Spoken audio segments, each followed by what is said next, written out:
Un tema que es central, digamos, en los cursos de agua subterráneos que yo cursé el siglo pasado, era justamente el tratar de modelar el comportamiento de un acuífero frente al funcionamiento de uno, dos o varios pozos. Y aquí hay toda una historia conceptual bien interesante respecto de que yo la viví, porque los primeros cursos de agua subterránea, netamente, y hay libros completos de agua subterránea, que se orientan a resolver ecuaciones diferenciales. Está el libro de Zen, justamente recordando uno de los libros que yo usaba el siglo pasado. Insisto mucho en el concepto del siglo pasado, porque se refiere a la evolución y a la aparición de la temática ambiental e incluso también la temática geológica. Muchos de los que estudiamos agua subterránea, que no éramos del área de geología, teníamos una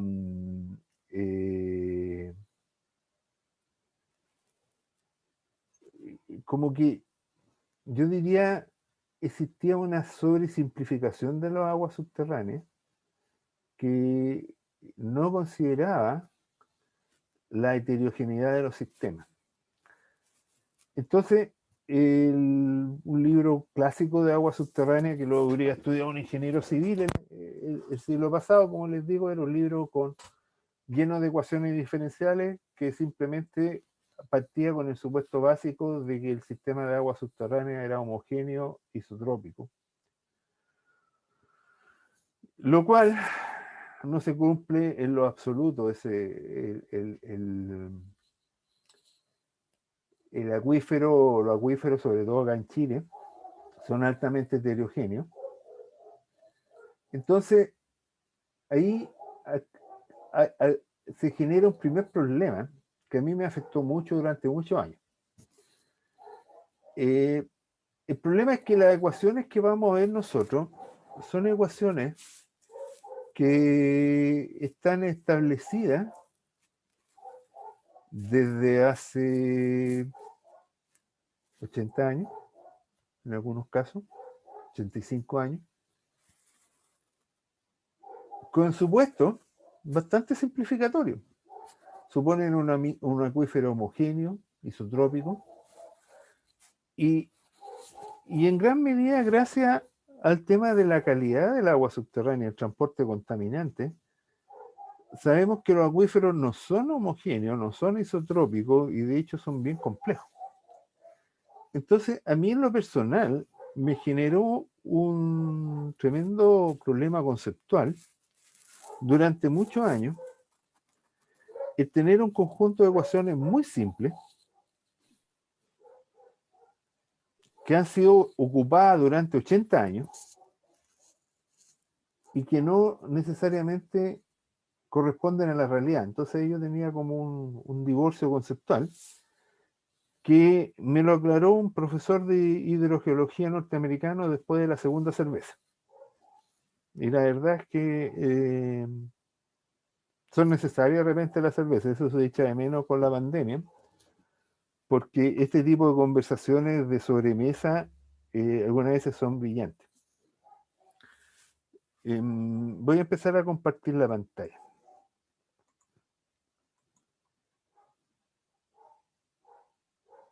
La hidráulica de pozo o hidráulica de flujo, estoy tratando, dame un segundo que estoy tratando de cerrar esta lecera aquí. Ahí sí. La hidráulica del flujo de agua subterránea hacia una captación, como les digo, es un tema que ha venido desarrollándose hace muchos años y que están basados en la ley de Darcy y en la conservación de la masa, o conservación del balance hídrico y la energía. En la literatura ustedes van a encontrar una cantidad enorme de ecuaciones porque hay que considerar que durante muchos años había que resolver problemas de ingeniería Y para eso necesitamos desarrollar ecuaciones. No existían los modelos numéricos, cosa que tenemos hoy en día. Entonces, habían ecuaciones semianalíticas espectaculares, desarrolladas sobre la base de matemática bien avanzada. De hecho, la única vez que yo en mi vida me he topado con una ecuación que usa seno y coseno hiperbólico es una solución de agua subterránea para un caso bien particular. Todo eso quedó un poco obsoleto con la irrupción de los modelos numéricos. Hoy en día la verdad es que no usamos ecuaciones complejas, tan complejas, y nos vamos desde lo que se puede analizar con una ecuación simple a la aplicación de un modelo numérico. Entonces, ¿cuál es la base de todo este asunto? Aquí voy a abrir la pizarra, que no es ni más ni menos que Paint, pero que me permite ir ilustrando lo que tenemos nosotros. Pensemos en una superficie de suelo donde tenemos una topografía cualquiera.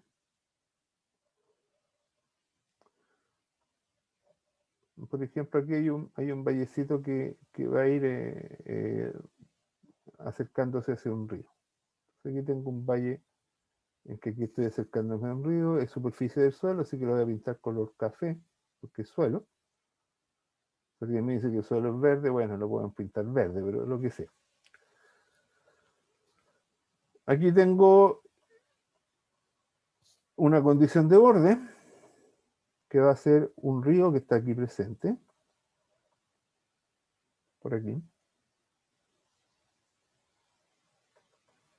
Y esa es una condición de agua, por lo tanto la pinto azul.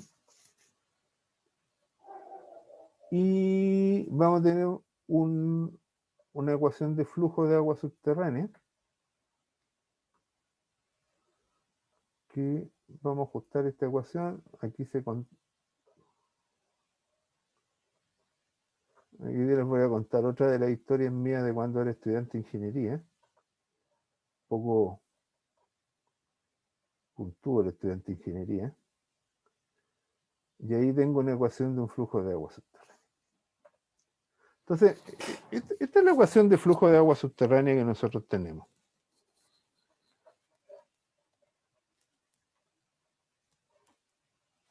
El flujo va principalmente en la dirección horizontal, pero también debería haber una componente menor en la dirección vertical, pero debido a la estratificación del suelo, normalmente el flujo tiende a ser predominantemente horizontal.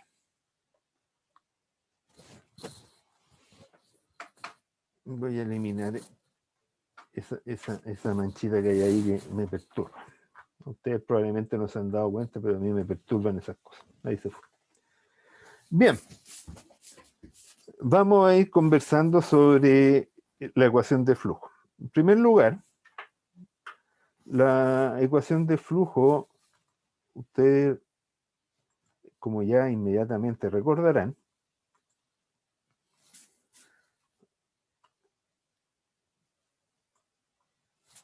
queda definida por una ecuación diferencial hermosa, una ecuación diferencial, que nos dice que, ¿qué onda? Vamos a poner este mejor entonces. Ahí sí. DH en dt por el almacenamiento es igual a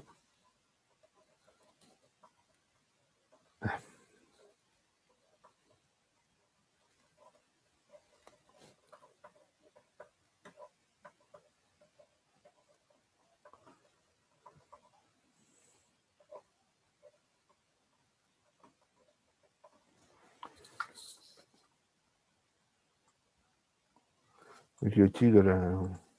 Ajá. Sorry, algo pasó, acabo de perder el pizarrón. No sé qué pasó, que se me desconectó culpa mía probablemente, apreté algo mal. Voy a volver a dibujar todo. Este es el problema de hacer las clases en directo. Entonces, rápidamente voy a meter la condición de borde. Dije que era un valle que iba cerrando. Ahí tenemos eso ahí. Y aquí se acerca el límite de un río, entonces esto está por acá. La condición de borde del río va a ser esta de aquí, un poquito más baja. El río, así que lo voy a bajar a color azul. Perdonen que esté haciendo todo esto de nuevo, pero me pasó porque me condoría. Y así es la idea, ¿no? Estoy esperando que alguien me haga la misma pregunta que hice yo en clase hace algunos años atrás, pero nadie la es. Así que la diferencia es que yo estoy preparado para contestarla. Aquí tenemos que el flujo viene en esta dirección. Me voy a asegurar ahora de que no me vuelva a pasar el mismo con Doro. Entonces voy a grabar este monito.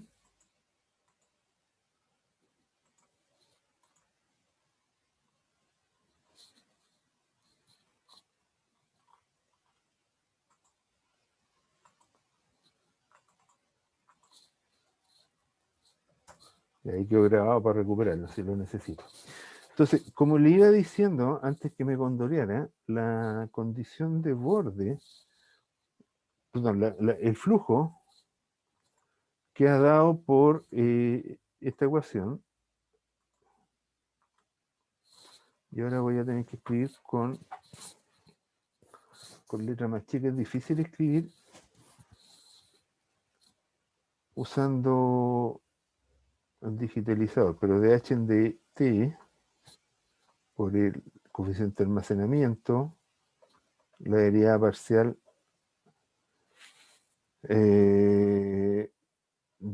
vamos a colocar en 2 dimensiones aquí porque simplemente para anotar menos espacio.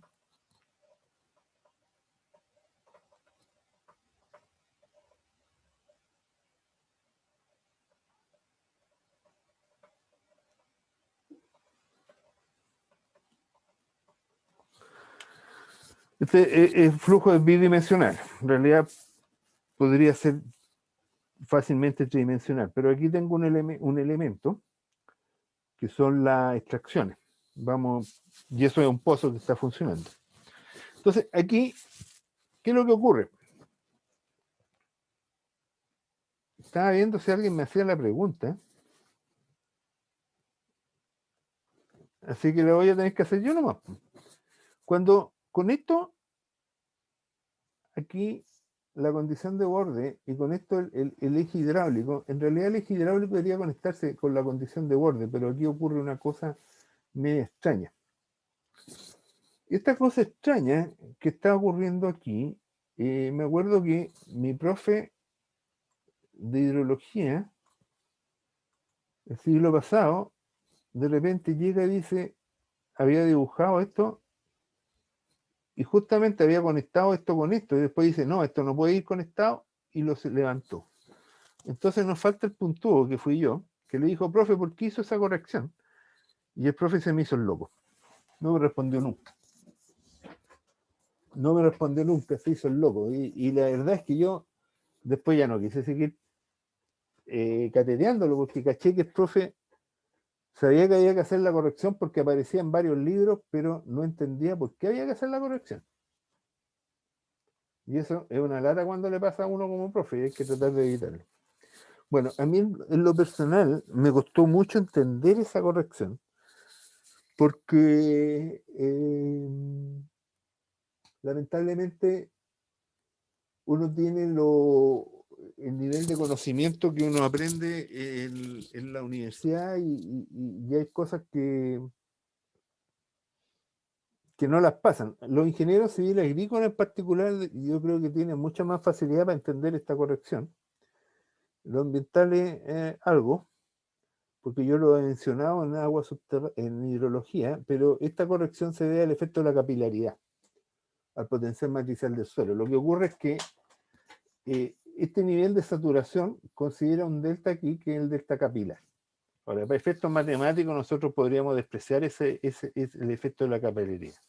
Entonces, si yo voy a despreciar la capilaridad, entonces me voy a hacer más simple la vía y voy a agarrar y voy a conectar ahí. ¿Ya? Pero ahí estoy haciendo el supuesto de que el efecto de la capilaridad es despreciable. Entonces ahí ya me está funcionando la ecuación con su condición de borde matemáticamente, despreciando la condición de la capilaridad, que en un suelo arcilloso podría ser importante. Pero como no queremos simplificar y estamos tratando de buscar algunas simplificaciones, vamos a dejarlo. Entonces, la ecuación diferencial es, ahí tengo la ecuación diferencial en dos direcciones, no la tengo tridimensional porque vamos a suponer que es homogénea en la dirección perpendicular a esta lámina. Y si incluso consideramos que no hay flujo en una dimensión, o sea, en vertical, podemos dejar una ecuación mucho más simple como es. Y si más encima consideramos que el régimen es permanente, agarramos todo este término y lo reemplazamos por 0. Entonces queda una ecuación incluso más fácil.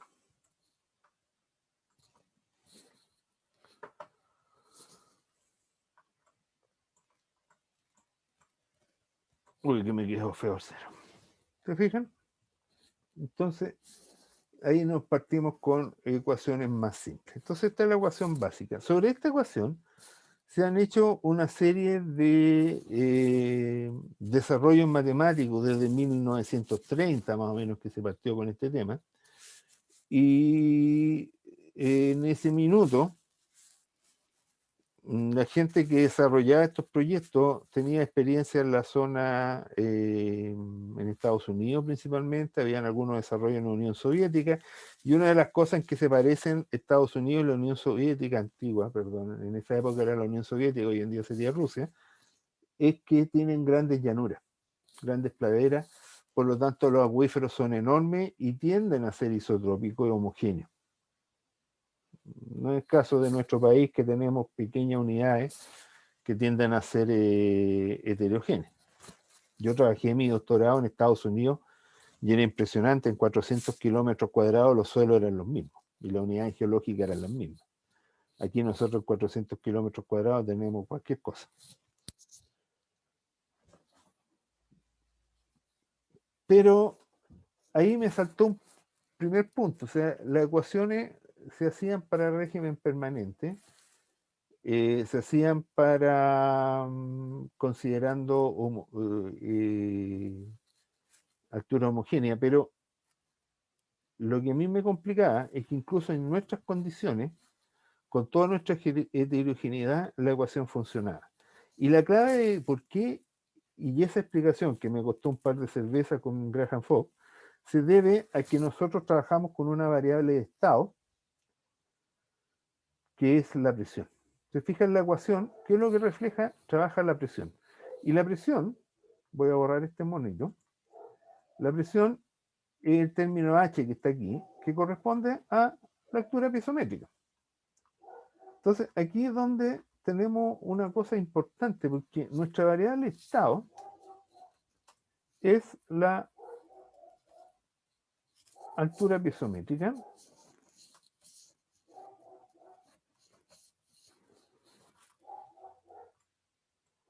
que corresponde a esta altura, al nivel de la línea azul, con respecto, por ejemplo, en este caso, en este problema particular, yo podría definir un eje acá en esta dirección,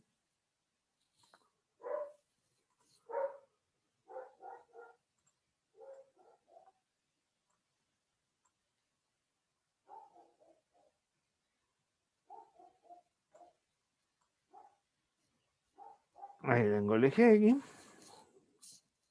o el eje Y en este caso me parece que era el... ¿dónde está esto? Aquí está. Ya vamos a hacer un X para que no se hagan las vías más simples, porque estamos acostumbrados a siempre trabajar con el X en este sentido. Y bajo ese punto de vista, aquí voy a tener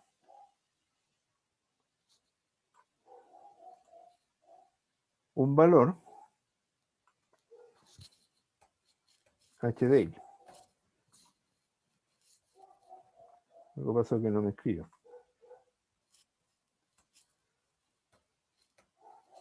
No, HDI. Y HDX es la suma. HDX, recordemos que aquí me falta siempre HDX, siempre me falta la posibilidad de borrar la pizarra, pero ya estamos medio acostumbrados a este sistema. Es igual a la cota de X más la altura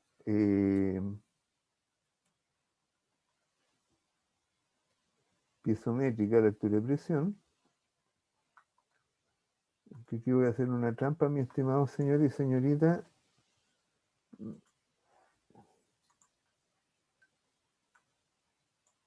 Digo, específico. Entonces, esa es la altura piezométrica. Déjenme cerrar el WhatsApp porque me están mandando WhatsApp como loco y los voy a pescar después. Entonces, la altura piezométrica refleja el nivel de presión más el nivel de la cota, y nosotros siempre lo vamos a reflejar como el nivel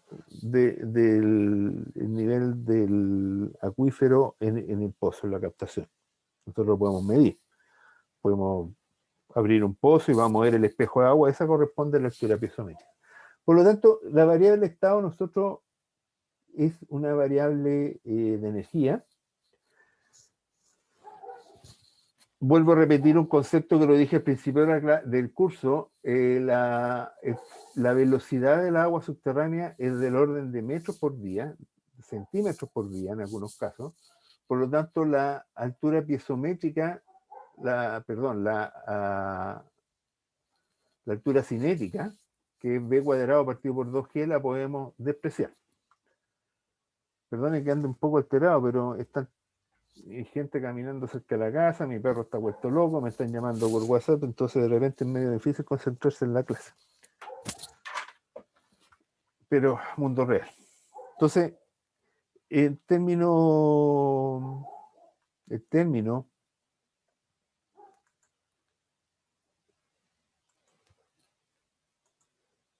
la velocidad, en muchos de los casos, han habido, en la literatura se habla de casos donde este término podría ser importante, pero claro, es como buscarle son casos un poquito rebuscados, el flujo fracturado, de repente donde puede haber un poco de turbulencia. Pero este término que es la altura, la energía cinética, básicamente, la altura de velocidad, este lo despreciamos.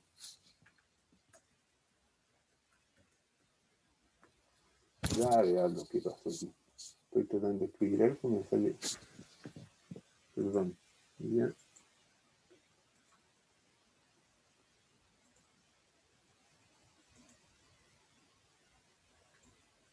Entonces, estoy escribiendo, sí, altura de velocidad despreciada.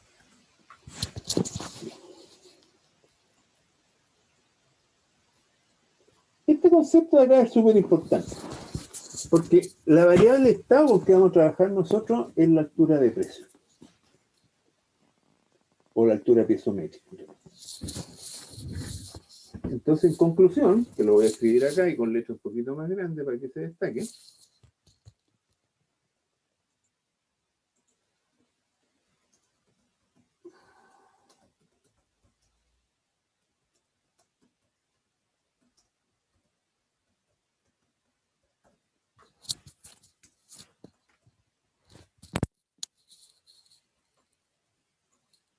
Punto 1.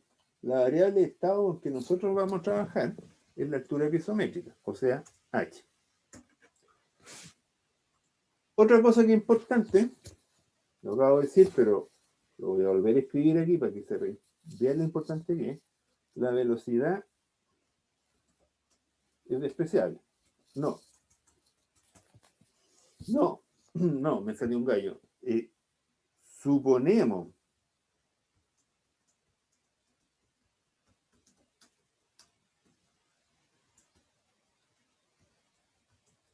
¿Por qué hice ese cambio tan relevante, tan tajante? Es porque en el flujo en medio fracturado de repente no es tan despreciable la velocidad.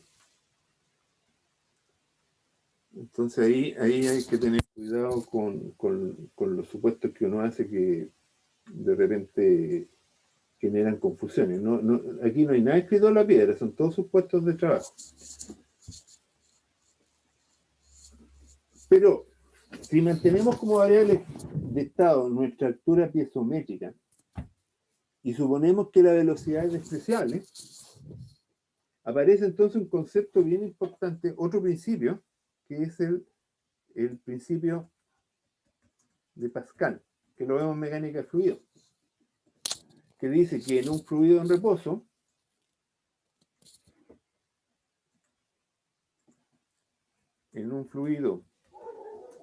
reposo,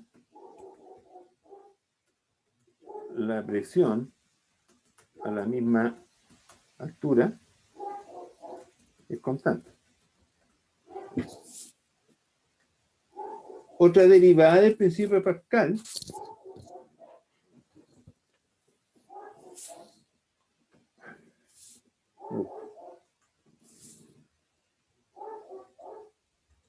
voy a escribirlo de nuevo.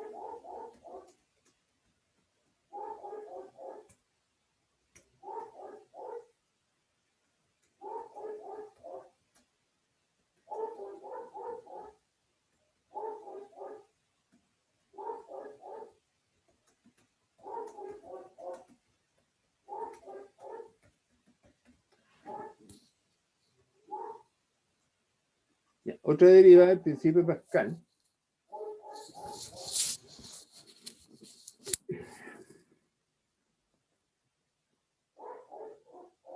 es más, presten atención aquí porque aquí viene la parte más interesante de toda esta introducción que hice. Voy a borrar esto. Entonces, dibujemos un sistema de agua subterránea un poco más heterogéneo, por ejemplo, una cosa así como esta.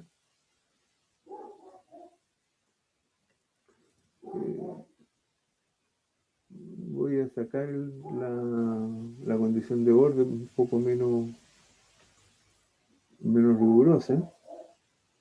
Ahí tengo la superficie. Y voy a tener distintas formaciones acuíferas en torno a la vertical, por ejemplo. Voy a tener un primer acuífero que se limita aquí.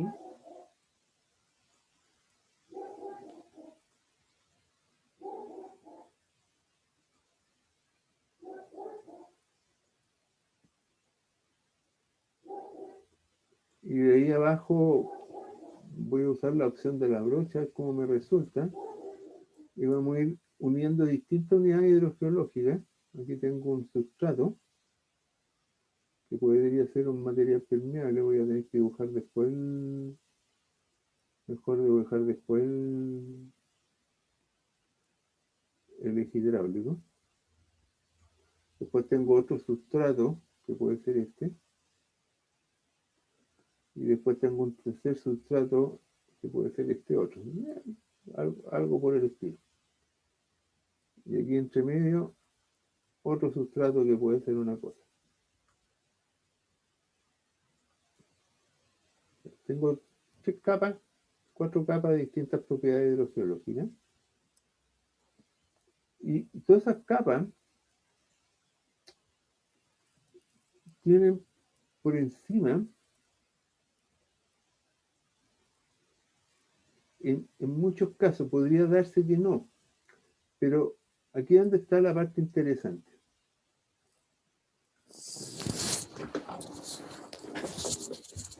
Dadas las condiciones sísmicas de Chile, dada nuestra historia de territorio, es muy poco probable que una capa confinante sea absolutamente confinante. Normalmente van a ocurrir pequeños elementos que van a ser elementos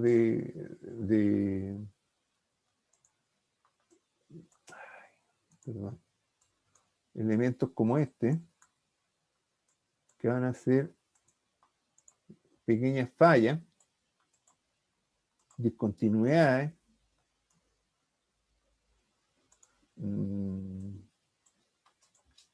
cosas que básicamente lo que hacen es unir el campo de presiones, generar conectividad entre las distintas unidades geológicas que componen el sistema. Por lo tanto, esto es muy parecido al cuerpo humano, en que en el cuerpo humano todos estamos sujetos a la misma presión arterial, independiente de que si hay una vena, una arteria, un vaso capilar o un hueso, un hígado o un riñón. Todos estamos sujetos a la misma presión capilar. Entonces, en la mayoría de los casos prácticos, las ecuaciones que vamos a ver a partir de mañana se resuelven en forma simple, usando como variable de estado la conductividad hidráulica. Perdón, usando como variable de estado la altura piezométrica. Incluso independiente de que hayan distintas capas de material con distintas conductividades hidráulicas, que hayan materiales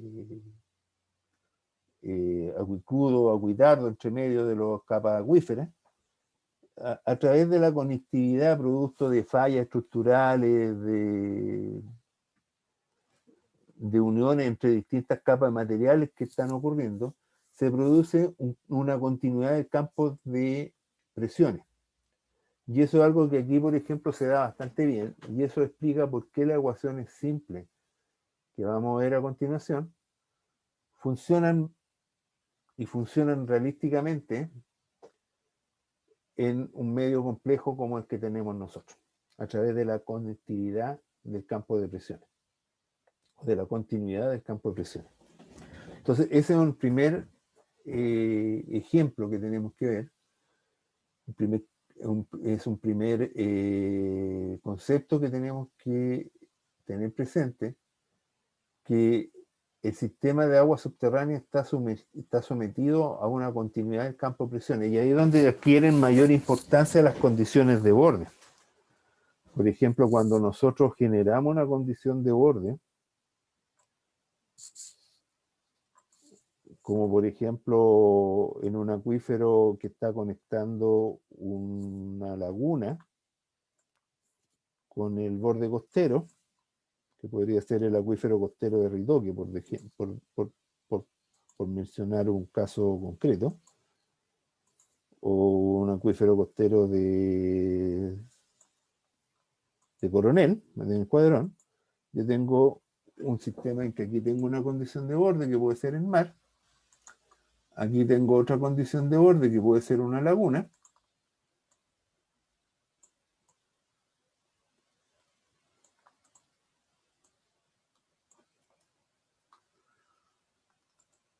y lo que hace el flujo de agua subterránea es conectar estas condiciones de borde a través del campo de presiones y a través de la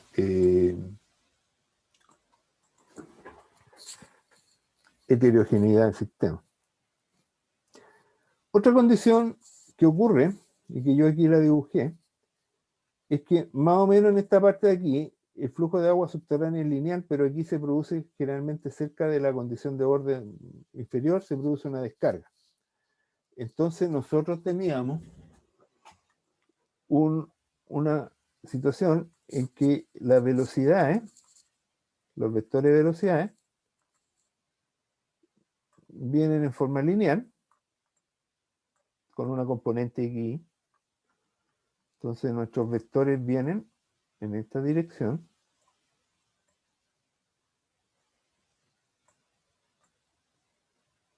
Pero acá se nos va a producir un pequeñísimo problema. Aquí andan bien los vectores, felices de la vida. Pero acá se nos va a producir un problema, que hay un cambio de dirección, porque se tiene que acomodar la descarga del flujo a la condición de borde. Y ahí se produce una condición no lineal.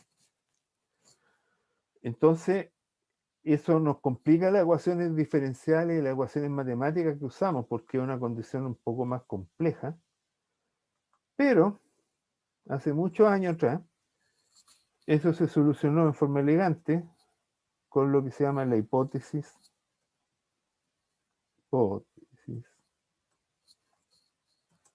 de Dubois,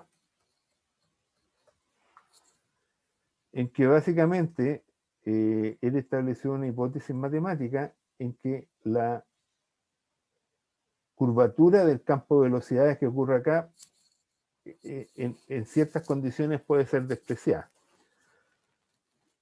Y cuando digo en ciertas condiciones, la verdad es que la despreciamos en todas las condiciones, en la vida práctica. Como la velocidad es despreciable, si apretamos la guata, apretamos los dientes, podemos despreciar la curvatura del campo de velocidades, ¿no es cierto? Entonces, bajo la hipótesis de Dubois, vamos haciendo las simplificaciones de las ecuaciones matemáticas que vamos a partir viendo la clase que viene mañana martes. Entonces, mañana martes vamos a ir viendo algunas de las ecuaciones, y la razón por la que esas ecuaciones tan simples como las que vamos a ver funcionan, a pesar del mundo tan complejo que tenemos, es porque, en primer lugar, se produce una conectividad del campo de presiones, y en segundo lugar, porque la velocidad del agua subterránea es tan lenta que la energía cinética puede ser despreciada, la curvatura del campo de velocidad también puede ser despreciada, por lo tanto tenemos una sola variable de estado que es la energía piezométrica, la altura piezométrica, y puede ser representada a través del campo de presiones que se mantiene continuo en todo el sistema de agua subterránea, gracias a la conectividad de la estructura geológica.